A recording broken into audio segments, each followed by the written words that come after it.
नमस्कार मित्रांनो, नर्सिंग एक ईश्वर सेवा मी आरोग्यदाता चॅनलमध्ये मी अक्षय तुम्हा सर्वांचं मनापासून स्वागत करते. तर मित्रांनो, आजच्या व्हिडिओमध्ये आपण बघणार CSF म्हणजे मेंदू स्पायनल सेरेब्रोस्पायनल फ्लूइड, त्याला मराठीमध्ये मेंदू मज्जाद्रव असं म्हणतात. तर आपण ANM आणि GNM फर्स्ट इयर स्टुडंटसाठी आपण बघणार आहोत सेरेब्रोस्पायनल फ्लूइड. तर ते काय आहे ते बघूया. तर सगळ्यात आधी म्हणजे तुम्ही चॅनलवर नवीन आले असाल तर चॅनलला सबस्क्राईब करा, व्हिडिओला लाईक करा आणि शेअर करायला नक्कीच विसरू नका. तर मेंदू मज्जाद्रव हा बघूया. मेंदू मज्जाद्रव म्हणजे सेरेब्रोस्पायनल फ्लूइड हे प्रत्येक वेंट्रिकलच्या भिंतीमधील अस्थ ज्या ठिकाणी अतिशय तलम असते अशा ठिकाणी असलेल्या केशवाहिन्यांच्या जाळ्यामधून तयार होते. या केशवाहिन्यांच्या जाळ्याला कोरॉइड फ्लेक्स असं म्हणतात. दोन्ही लॅटरल वेंट्रिकलमधून CSF इंटरव्हेंट्रिक्युलर फोरामेनामधून थर्ड वेंट्रिकलमध्ये येते. तेथून मध्य मेंदूतील जलवाहिनी, त्याच्यानंतर ॲडिक्वेट ऑफ मिडब्रेनमधून फोर्थ वेंट्रिकलमध्ये येते. तिथून चौथ्या वेंट्रिकलच्या छताला असलेल्या 2 छिद्रामधून सब ऑर्गनेट स्पेसमधून संपूर्ण मेंदू आणि मज्जारज्जू होती फिरते. तसेच चौथ्या वेंट्रिकलमधून मज्जारज्जूमधील पोकेतही जाते. तर हे काय आहे, तर कुठे बनतं, तर मेंदू मज्जाद्रव हा प्रत्येक वेंट्रिकलच्या भिंतीतील मध्ये असणारे ज्या ठिकाणी अतिशय तलम असे अशा ठिकाणी असलेल्या ज्या केशवाहिन्या कॅपिलरीज असतात त्या जाळ्यामधून तयार होते. या केशवाहिन्यांच्या जाळ्याला कोरॉइड फ्लेक्स असं म्हणतात. दोन्ही लॅटरल वेंट्रिकल्समधून CSF इंटरव्हेंट्रिक्युलर फोरामेनमधून थर्ड वेंट्रिकलमध्ये येते. तेथून मग मध्य मेंदूतील जलवाहिनी असते किंवा ॲडिक्वेट ऑफ मिडब्रेनमधून फोर्थ वेंट्रिकलमध्ये येते. तेथून चौथ्या वेंट्रिकलच्या छताला असलेल्या 2 छिद्रामधून सब ऑर्गनेट स्पेसमधून संपूर्ण मेंदू आणि जो आपला मज्जारज्जू होत आहे स्पायनल कॉर्ड त्याच्या भोवती फिरतं आणि तसे चौथ्या वेंट्रिकलमधून मज्जारज्जूमधील पोकेतही हे जातं.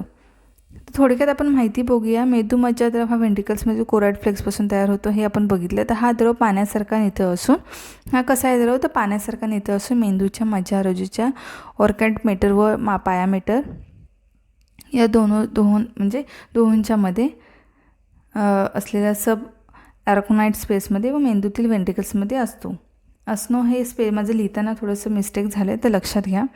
याचे स्वाभाविक प्रमाण किती आहे, तर तुम्ही मी असं लिहिलं आहे, तर तुम्ही लिहू शकता. मज्जारज्जूचं म्हणजे आपण हा द्रव पाण्यासारखा नितळ असतो.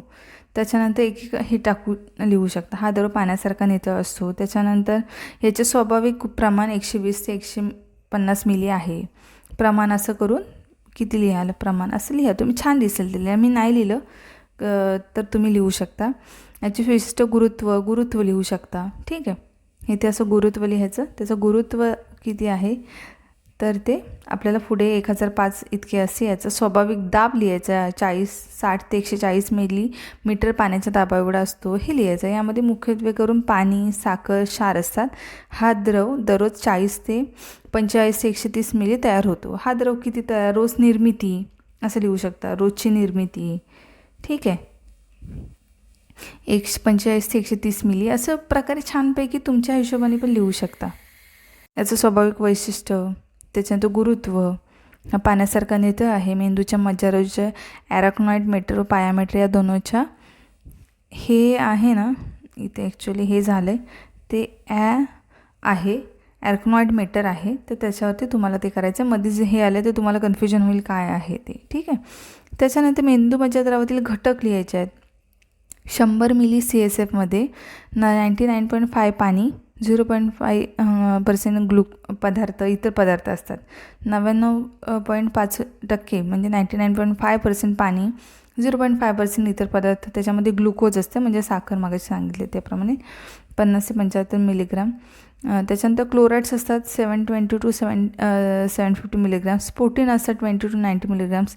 लसिका पेशी असतात प्रतिघन मिलीमीटरमध्ये 1 ते 5 असतात. क्षार, सोडियम, पोटॅशियम, कॅल्शियमचे क्षार व बायकार्बोनेट, युरिया असतं. तर मेंदू मज्जाद्रवातील कार्य, CSFचे कार्य काय आहे, ते मेंदू मज्जाद्रवाचे धक्यापासून, मेंदू व मज्जारज्जू जो स्पायनल कॉर्ड असतं त्याचं धक्यापासून संरक्षण करायचं आहे. त्यांना आवश्यक वस्तूंचा पुरवठा करणे व नको असलेले पदार्थ काढून घेणे. मेंदूचे व स्पायनल कॉर्डचं रक्षण करायचं धक्यापासून, त्यांना आवश्यक वस्तूंचा पुरवठा करणे व नको असलेले पदार्थ काढून घेणे. मेंदू मज्जारज्जू सभोवतालचा दाब असतो तो नियंत्रित करणे. खूप इम्पॉर्टंट आहे हा स्पायनल फ्लूइड. या द्रवाची मेंदू मज्जाभोवती सतत अभिसरण चालू असते आजारानुसार या द्रवामध्ये त्यांच्या घटकांमध्ये फरक पडतो व रोगनिदान निश्चित करता येतात. उदाहरणार्थ आपण बघायला घेतलं तर आजारांनुसार या द्रवांच्या घटकांमध्ये फरक पडतो. मेंदूमध्ये रक्तस्राव झाल्यासारखं मेंदूला इजा झाली द्रवाचा रंग हा रक्तासारखा लालभडक असतो. कळलं का? इजा झाली मेंदूला तर द्रवाचा रंग स्पायनल फ्लूइडचा रंग हा रक्तासारखा असतो. मेनिंजायटिस असा हा द्रव गढूळ असतो मेनिंजायटिसमध्ये. ठीक आहे. पोलिओमायलायटिससारख्या ह्या द्रवात पेशीचे प्रमाण जास्त असते. अशा प्रकारे मेंदूमध्ये द्रवाचं कार्य आहे. नोट्स काढून घ्या. तुमच्याकडे तुमच्या नर्सिंग ड्युटीमधून छान दिलेले असतील नोट्स तर त्या लिहा. NM JNM फर्स्ट इयर स्टुडंटसाठी हा इम्पॉर्टंट क्वेश्चन आहे, बघू शकता. तुम्हाला थोडक्यात मी मागाशी सांगितलं तसं त्याचं हे लिहू शकता. त्याची निर्मिती कुठे होते याची निर्मिती लिहायची. मेंदूमज्जाद्रव हे प्रत्येक वेंट्रिकलच्या भिंतीतील असतं. ज्या ठिकाणी अतिशीतलम असते अशा ठिकाणी असलेल्या केशवाहिन्यांच्या जाळ्यामधून तयार होते. या केशवाहिन्यांना कोराइड फ्लेक्स असं म्हणतात. एवढं लिहिलं तरी चालेल. ठीक आहे. उगाच डिटेल्समध्ये कन्फ्युजन तुम्हाला समजत नसेल तर एवढं लिहून मग त्याचा हा नितळ असून हा द्रव पाण्यासारखा नितळ असून मज्जारज्जूचे ॲर्कोनॅट मेटर पाया ॲर्कोनॅट मेटर व पायामेटर या दोन्हींच्या असलेल्या सब ॲर्कोनॅट स्पेसमध्ये मेंदूमधील वेंट्रिकल्समध्ये असतो. आता ह्याचं स्वाभाविक प्रमाण असं लिहायचं. याचं स्वाभाविक प्रमाण किती आहे असं लिहून थोडे म्हणजे प्रमाण करून मी मगाशी सांगितलं तसं. ठीक आहे. प्रमाण करून त्याच्यानंतर गुरुत्व आकर्षण. ठीक आहे. गुरुत्व ह्याचं किती आहे ते लिहायचं. म्हणजे त्याच्यानंतर दाब लिहायचा आहे. ठीक आहे.